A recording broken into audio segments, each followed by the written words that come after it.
Look. Jobs. Weird, like. When this was painted, it was like, hey, look out the window. We're all working. Things are great.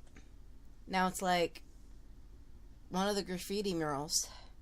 After someone gets shot or hit by a car. This mural is really affecting you. I forget that we live in separate realities. Mine's clearly better. Yeah, that song was super hard though. How can they expect anybody to get that at the first try? Because it's like completely impossible. Hey.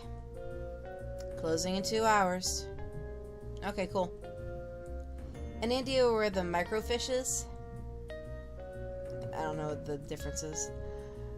Microfiche. 3rd floor. Okay, thanks. Up, up, up. Slow night? Yep. Spooky here all alone. I'd be spooked. Larry's wandering around here somewhere. Cool. My grandma used to work in a library. She retired, but yeah. It's kind of neat going to the library after school every day because it was right across the street from my elementary school. Let's go chill in the library until grandma got out of work. It was fun. It's a lot smaller than this, though. Tiny town. Looks like someone left something open on this one. It's a resume. Bob Targ. Born 1967. 50 years old. Let's see. Experience. Mining, construction, well drilling. I never think about getting a job when I'm old. 50's not really old.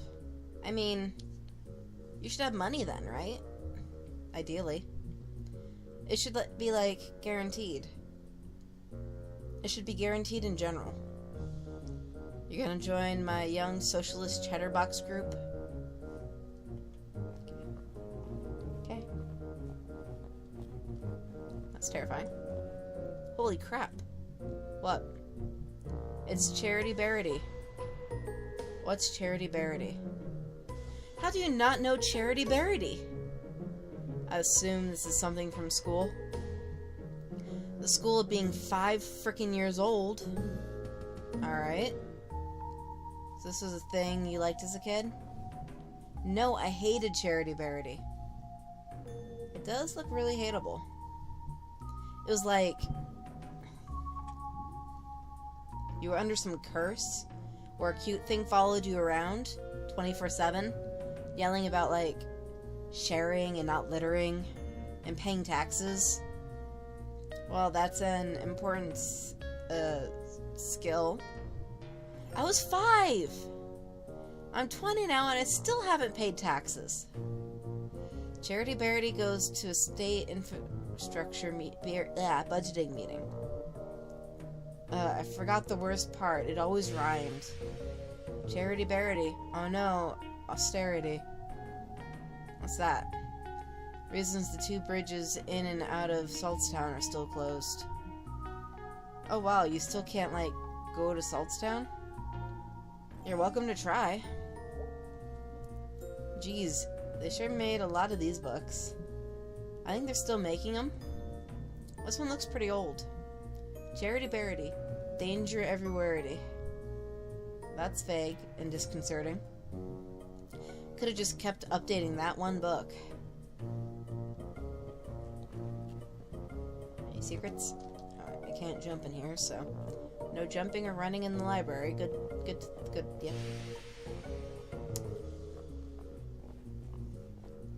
I always walked kind of like a ghost, freaked all of my grandmother's co-workers out because I just appear to ask them a question. Going up. Whoosh.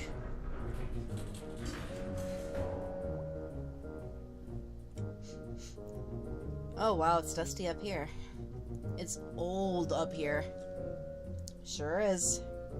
Maybe your ghost is up here? Yep, ghost. Or something. Whatever he was. He walked through a chain link fence or flew over it, or something, while carrying something. Alright, well, that's even more impressive. So we're gonna go find this guy, because he took someone, and he's, like, somehow connected to this thing I've been going through, and it's not good. That all sounded a lot more badass in my head. It's okay, it was fine.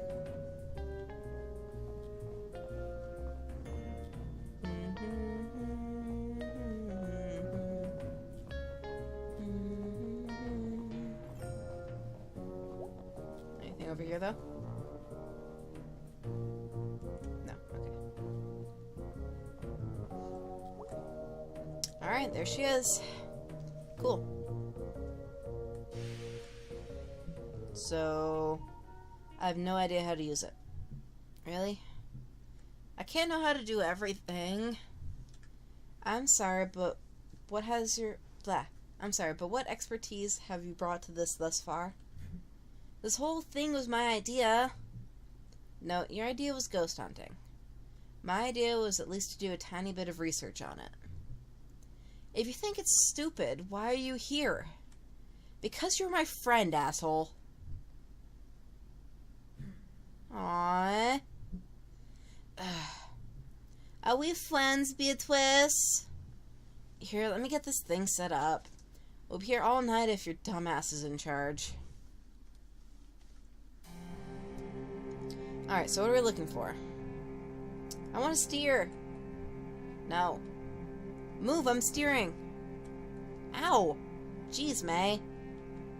I'm sorry. Okay, how do we do this? Step 1, look at the screen. Step 2, move around and look at stuff. Step 3, find ghosts. Sure.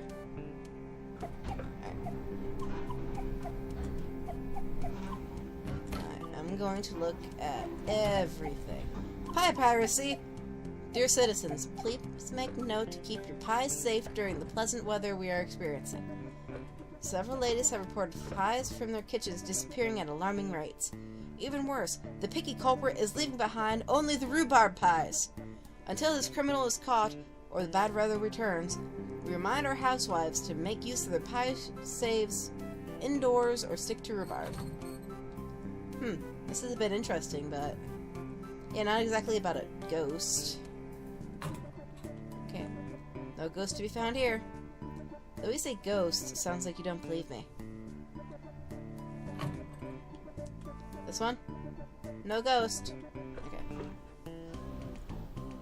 The Stanley T. Possum statue, known by the residents as Posse, is finally slated for demolition.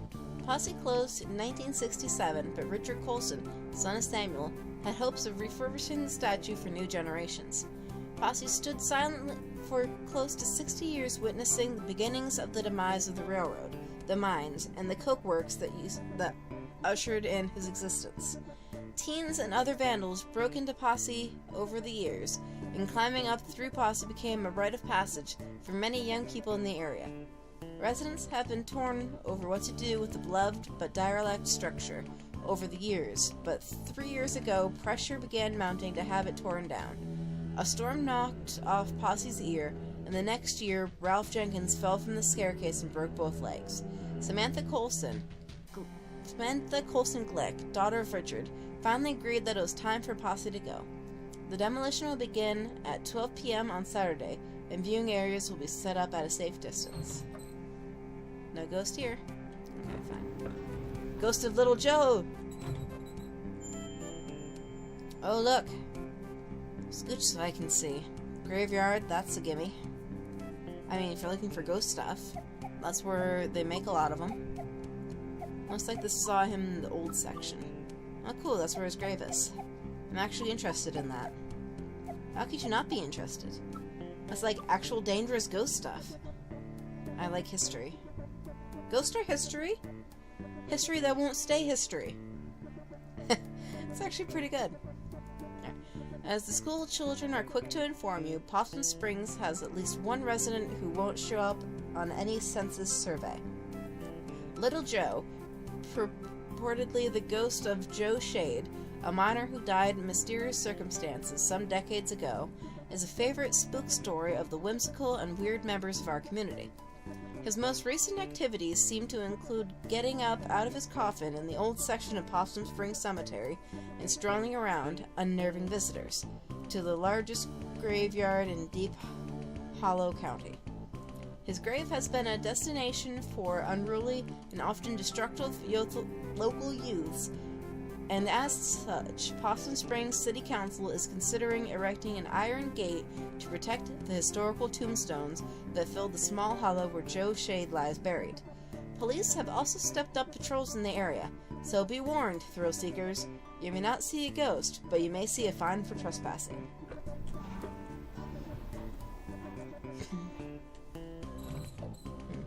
No ghost here. Randolph Stanford, owner of Bell Holes Mine Work, has partnered with Samuel Colson, owner of Colson Coke Works, Daniel Glick, railroad magnate, and prominent business owner Harrison Shriegest, to make some stunning improvements throughout the town. The four men desire to build a model of progressive living right here in Possum Springs. The old miners' double houses on Elm Street will be torn down and replaced with spacious single homes. A new elementary school will be opened nearby, along with a new state-of-the-art recreation center, courtesy of Arnold Applebaum.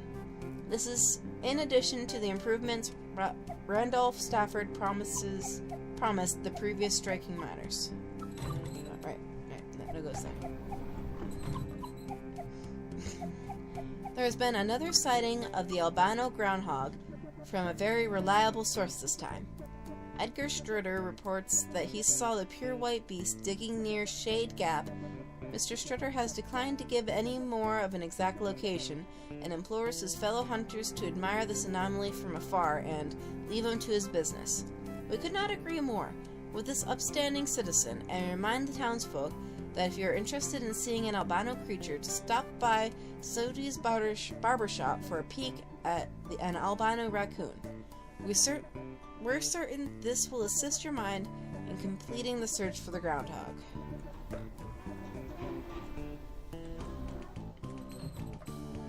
No ghost here. The house on Large Street has been evacuated after the discovery of gas buildup in the basements was found to have led to hallucinations in scattered members of the households. For the past several weeks, residents have been complaining of family members who began hearing voices or seeing things that were not there. One older woman was found having an animated discussion with an empty chair. When pressed, she calmly explained that she was talking to her sister, who had passed away some 50 years ago. 2 nights ago, the son of Carson Zimmer ran out of the house and leapt into Cooper's Pond 1 mile up the road. Moments before, this child had been reading for bed and, according to another sibling, became increasingly agitated. The last words he uttered were about some sort of song before he dashed out of the house and into the night where his watery grave awaited him. This last event persuaded residents to request help from officials to see if this is related to St. Leuven's lantern, a phenomenon where exposure to specific underground gases leads certain victims to experience waking dreams, auditory hallucinations, and the sense of unseen presences. Preliminary tests indicate that the gas is present in the homes, and mining officials are moving the residents until more tests can be completed. Samuel Colson has purchased 10 acres of land on the outskirts of Possum Springs. When we inquired as to what Mr. Colson will use the land for, he would only remark that was coming here would delight both young and old for years to come. We're very anxious to be delighted. Okay.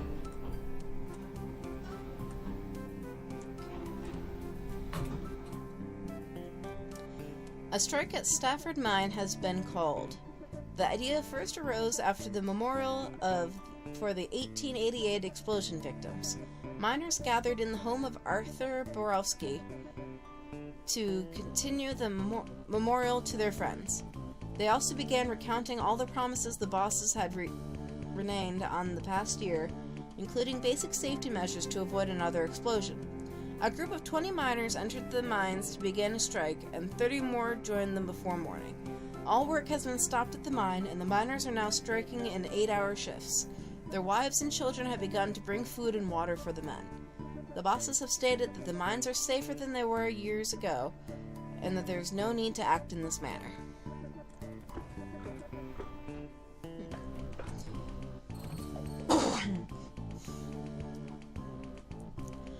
The old Pickaxe hardware store is set to have its grand opening this Sunday. We received a sneak peek of the store yesterday, and our town will benefit greatly from this new addition. Roy Berg is bringing 25 years of building experience into his new venture and has stocked the shelves with all the nuts, bolts, and nails you would need for any project, plus the latest tools. Stop by to see the latest trends in everything from handsaws to hammers. Best of luck, Mr. Burge.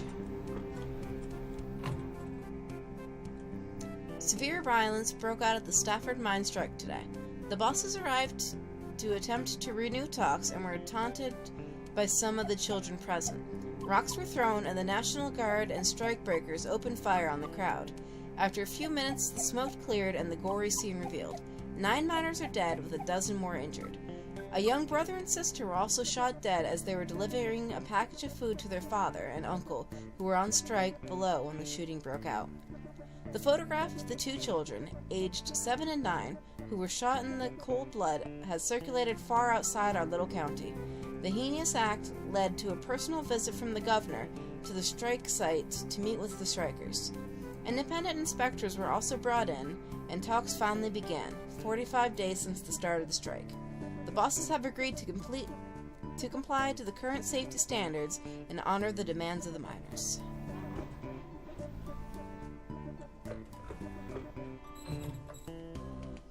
An explosion occurred at 6:20 at Stafford Mine.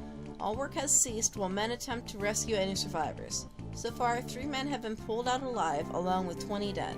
The explosion occurred 10 miles deep in the mine, and only one group of men were able to escape before the elevator's rope snapped, and the next group of men plummeted to their death. So far, hopes of finding more survivors is low. The main path to the tunnel caved in due to the explosion, and supervisors are still attempting to piece together exactly where everyone was during the accident. The last trolley will make its run September 4th. Bernie Goss, the longest employee with 25 years as an operator, will pick up passengers starting at the Market Street tunnel entrance, and we're at the trolley garage where light refreshments will be served, and a speech be given by Congressman Archibald Reed. Twin Club will be meeting at Stag's on Wednesday night at 6 p.m. This month's craft will be knitted hats for the soldiers along with potluck.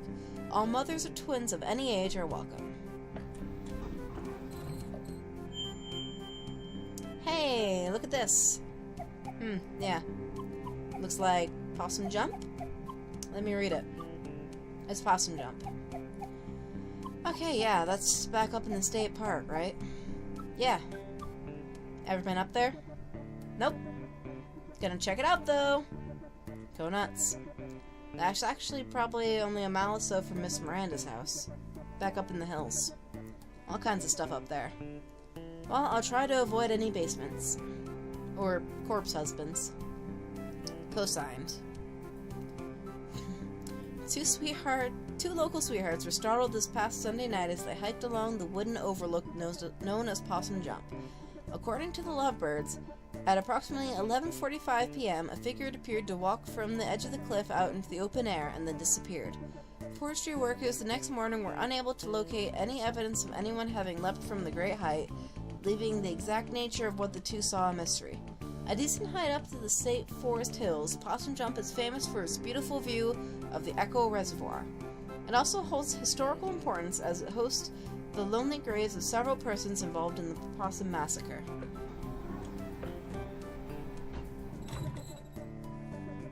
The strike is now on its 30th day with no end in sight. The bosses have refused to meet with the miners, saying that the demands are too fantastical. The miners claim they are only asking the bosses to adhere to safety standards that were already the law. The National Guard was called in after last week's scuffle, and the Colson Coke Works Union has joined the cause, which has caused an uptick in national press arriving at the site. The women's camp has expanded its services from serving meals to beating any non-union miner from entering the mines. So far, they have been successful in both ventures.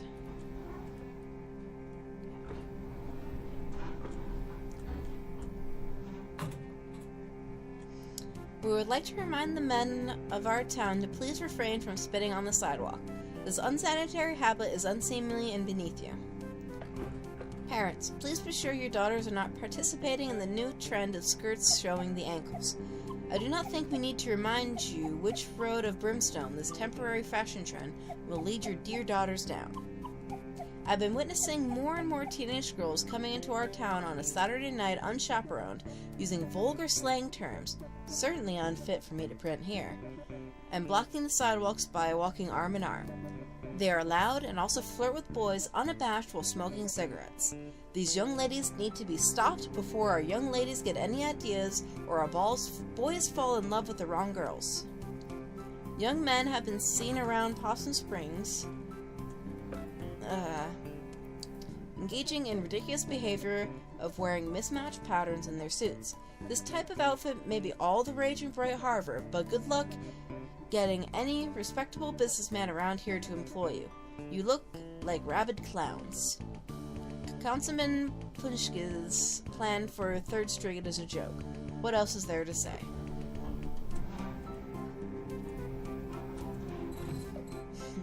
Oh wow, this is gnarly. And awesome. Haha. Oh my god.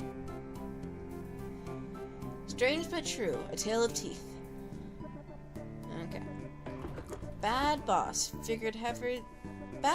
figure heavily into Possum Springs history, and this morbid tale of crime and secret societies is no exception. The story goes, in 1870, a local mine boss was skimming workers on their pay. A group of miners confronted him while he was in the act. He denied everything, with many a slur, and punched the miners' leader, Darnell Glace, in the face, causing him to lose his last remaining tooth. The miners knew how much Darnell's tooth meant to him, and they descended upon the boss. A few held the boss down while the others removed all of his teeth with pliers. The teeth were passed out to the miners, and a secret society was created with a vow to protect the workers' interests. Membership was based on owning one of these teeth, and each was marked with a symbol of their choosing. These symbols were used around the coal patch to organize meetings and make announcements.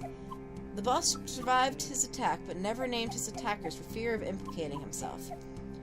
When died a few years later, members dug up his grave to retrieve his skull.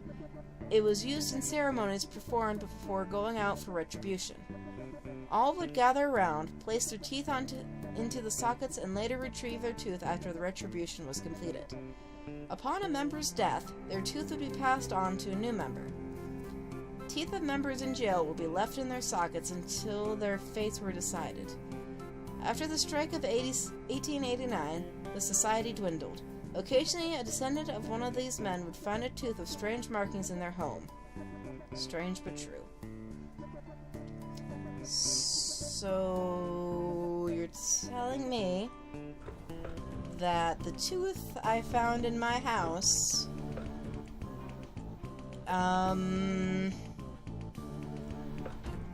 okay.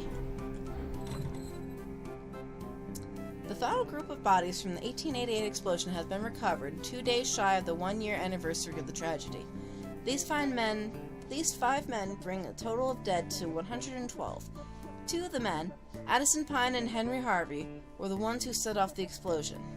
Although mine bosses had been informed that gas pockets were present in that section, they elected not to inform Pine and Harvey of the possible danger. The other 3 bodies belonged to Peter Bledsoe, Christian Stanoff, and Peter Elijah. Peter Elijah's funeral arrangements will be handled by Father Litz's, as the man's widow has since returned to Hungary with his 2 orphans.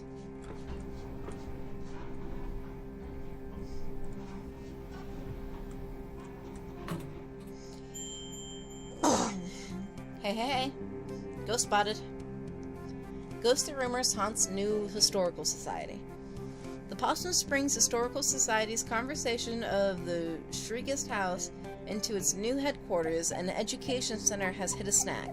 Custodial head Jed Newsom has resigned, citing strange occurrences in the old manor. I'd be there after hours doing my work, and I'd hear someone walking around, trying doorknobs. I came out to see who was fooling, but there was never nobody there, said Newsom. Trying to get this map room operational for the children, all while I'm looking over my shoulder, expecting to see God knows what. Mr. Newsom had previously requested to work only daylight hours when other staff was present in the building, but even that proved to be too terrifying. I don't go to the off-limits areas anymore. I don't go up past the second floor, and then I only go to the office. I knew the others laughed, say I'm saying Little Joe or something, but they can all go spit. Little Joe, for the uninitiated, was a local ghost story popular some years ago. The Possum Springs Historical Society has refused to comment on Mr. Newsom's claims at this time. Historical Society. History that won't stay history. In a history place. History place? Yeah, I've never been. You didn't go back in school? I think this was when I wasn't in school. Oh, after the softball incident. Yeah, mostly just watched TV and did therapy. Well, it's actually a pretty cool old house. Used to be owned by one of the mine owners or something. Railroad, mine, steel mill, something like that. An actual haunted house. No. Elementary school kids are there all the time. And they have, like, summer arts and craft programs. Oh, well, still worth checking out. Okay, well, that's, like, 3 leads. Let's boogie. Let's boogie. Also, is that it? Yeah, I think I read everything. 3 clues, we got 3 leads! You're a regular detective. May Borowski, a detective of ghosts. Alright, let's go. So we've got some leads. Can I borrow your car this week? Do you even have a license? I mean, no, regardless, but do you? Nope. No license, no credit cards, don't believe in money. You just believe in other people's cars and money. I didn't choose to be born into this society. Okay, well, I have, a job. So I can't drive you around to all these spots. I can maybe do the graveyard. I need to go there anyway. Cool. I'll see if Greg wants to do the other 2. And I probably don't have to say this, but just because something happened in the past doesn't mean it's going to happen again. Hey, nerd. Ever hear that history repeats? It does. It does the same thing over and over again. So we've just been in a loop since we were living in caves? Yeah, that's science. Oh my freaking god.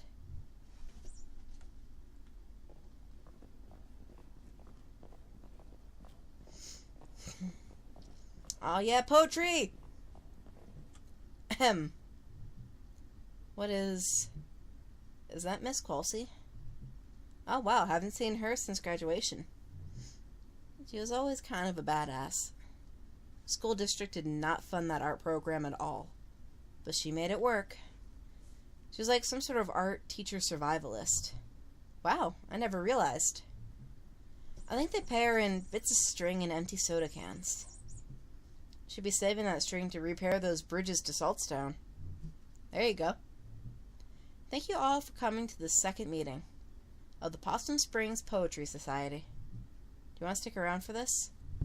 Yes. That's what I've been building for. Tonight we have new poems from myself, and Fisherman Jones, and Selma Ann Forrester.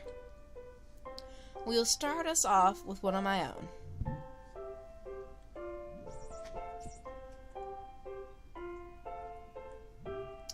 She's from some big city, right? Yeah. How'd she end up here? Who knows? Letter to my worst student. To my worst student. The subject of my stories. I tell friends back home when they ask about life out here in the sticks. It's you. I worry. At the end of my life, You will be the only one I remember. Why did you key my car? I know it was you, Brian. Thanks, everyone. Poor Miss Quilsey. At least she's blowing off some steam. Next up, Fisherman Jones. Fisherman Jones has a poem for us. Two poems. They're short, though. 2 poems. Take it away. Hi, folks. Thanks. This is called Tunnel Eels. Tunnel eels, tunnel eels. I do not know how it feels to be in darkness all the time, born in muck and raised in slime. But neither do you know the paths I've trudged, so it hardly is your place to judge. Okay, that's one poem. The next one's shorter. Why are my allergies acting up right now? This thing is called Tunnel Frogs. Tunnel Frog swims in the dark. Must think it would be a lark to be a fisherman like me. But what do you know, Amphibie? That's it. That's great. Thank you, Fisherman Jones. He definitely talks to the actual fish. Oh, most definitely. Finally, a poem by Selma Ann Forrester. Yay, Summers! Thanks, May. You know her? Dude, she's like your neighbor. Oh.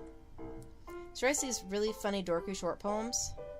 I'm up for something short and funny. This is called There's No Reception in Possum Springs. She's not wrong. No reception here. I wave my black phone. In the air like a flare, like a prayer, but no reception. I read it on the internet, baby-faced boy billionaire. Phone apps sold more money in one day than my family over 100 generations. More than my whole world ever has. World where house-buying jobs became rent-paying jobs, became living with family jobs. Boy billionaires. Money is access to politicians waiting for us to die, lead in our water, alcohol, and painkillers. Replace my job with an app. Replace my dreams of a house and a yard with a couch in the basement. The future is yours. Forced 24/7 entrepreneurs. I just want a paycheck in my own life. I'm on the couch in the basement and there in the house in the yard. Some night I will catch a bus out to the West Coast and burn this Silicon City to the ground. Holy shit. Wow, damn. Huh, she rhymed entrepreneur. I don't even know what that word means. Thanks, everyone. Is she always like this? No. Wow. Huh. Thanks, everyone. See you in 2 weeks. Hey, Summers. What? I liked your weird poem. Thanks. Wrote it myself. Wait, was the assumption that she didn't write her... Nice work, Summers. I don't like that nickname.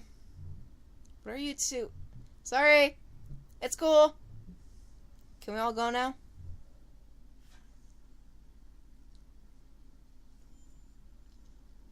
Okay, thanks for coming.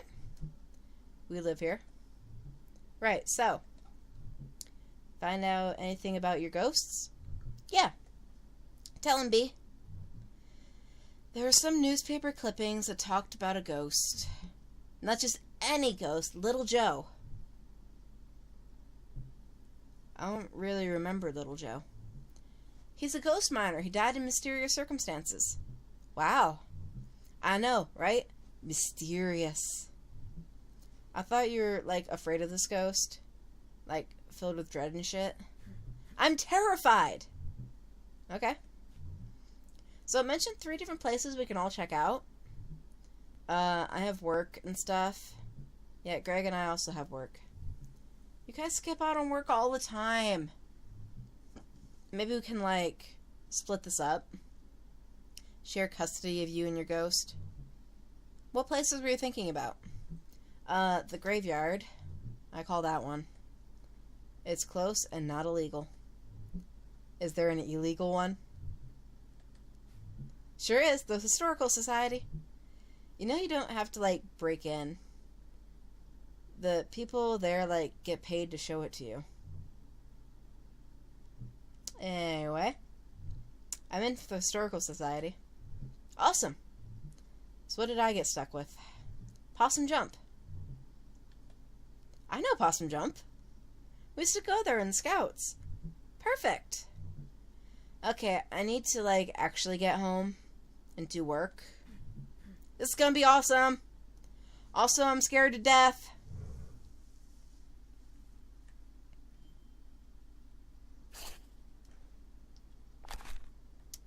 Summers, a poet, a good poet. Thought, if I die, Summers should write a poem about it. Yes. So, mysterious tooth. Dad, do you know about Grandpa's mysterious tooth? Yeah, it seems like that's going around. The erg. Yeppers. So, you and Mom had a bit of a fight yesterday, huh? Yeah. I thought you two were getting along. We are.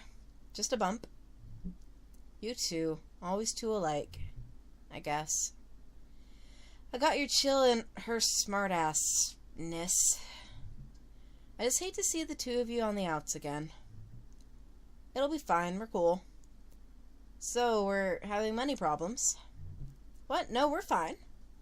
Dad. May, it's fine. It's okay. I'm 20. I can handle it. Nothing to handle. Okay. Might just head up to bed tonight. Sounds good, kid.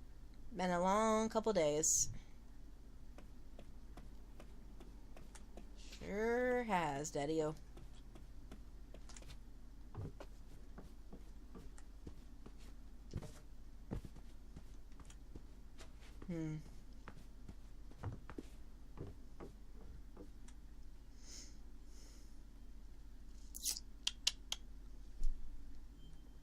What you doing, kitty cat?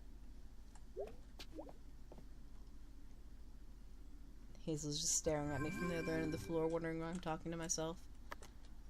Hey, May. Let me know when you want to go to the park. I looked up a map, and it's a pretty straight shot to Possum Jump. Okay, great. We really never get a chance to hang out. It'll be fun, I think. Okay, I'm going to sleep. Night, sir. Tips hat. Yo, I looked up the Historical Society on the internet. It's really old, but they did big renovations. Oh, really? I mean, listen, I'm not saying there's a ghost, but old stuff that just gets torn up seems like Ghost Central. How so? You're a ghost hanging out in an old house. Then somebody puts in a pool where you died or something? Haunted pools would actually be pretty scary. I'm spooked. I'm going to bed. Hey, let me know when you want to hit the cemetery. I should be around most nights this week. I don't know, thanks, B. Don't thank me too hard. I'm going there anyway, and it's like right down the road. You're ruining this. Oh, in that case, you are so incredibly welcome, and also you better not forget this big favor. That's more like it. I'm falling asleep. I had fun tonight. Sorry if I was grouchy. It's just... It's fine. Wait, did you fall asleep? Lol. Is Autumn secretly killing you?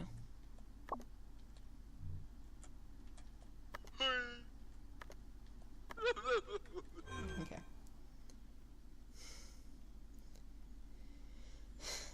So I'm assuming Pumpkinhead guy got added to... Yeah. TikTok, that's a new one. Or did I play that last time? Maybe. Okay. Well, I'm gonna end this episode here. So, go to bed. Yeah. Time to sleepy sleep. And, yeah, so, thank you guys for joining me. I'm definitely going to go do Greg's thing with the Historical Society, because I've never actually seen that one. And out of the two, I prefer Angus's one, but I wanted to do all the B stuff, so I don't know, I'm kind of torn, because I think pretty sure I can only do 2. That's kind of how it always works. So, yeah. Okay, well, see you later, bye.